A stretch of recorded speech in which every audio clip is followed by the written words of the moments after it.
مزراحينا وعينينا لحظات بسيطة تفصلنا عن وصول إلى خط النهاية ونكمل 1000 كيلو. الشباب والبنات ما قصروا وإن شاء الله بنحتفل وياهم كلهم. مرحبا بربعنا اللي يشرفونا، الله يحييهم الرابع. الله يحييهم. مرحبا بطل.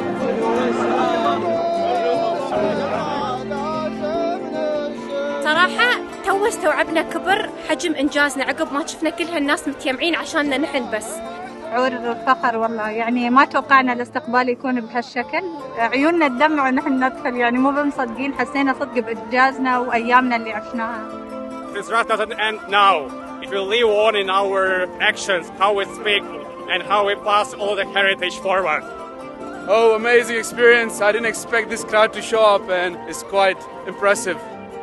أهلا وسهلا بكم في هذا المساء، وأهلا بكل من حضر ليشاركنا لحظة وطنية نعتز بها.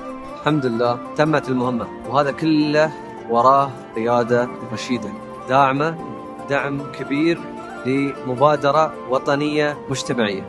صراحة تعلمنا وايد، ننقل حق العيال الصغار كيف كانت تجربتنا. شفناه يرفع يسوي شيء مع العالم.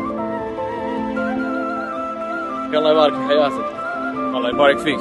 مبادرة مسراح أضافت لابنتي الكثير ثقة في نفسها وكانت تعتبره أيضا متنفس.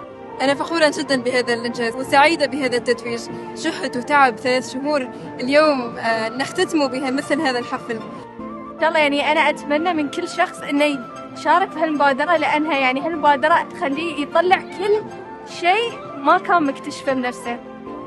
I learned that. So Miss Rah is like family. It's like family to me. I'm so proud of you guys. I'm proud of what they did. You gave my daughter an Arabic name, Ashba. خلصنا أخيرا الحمد لله.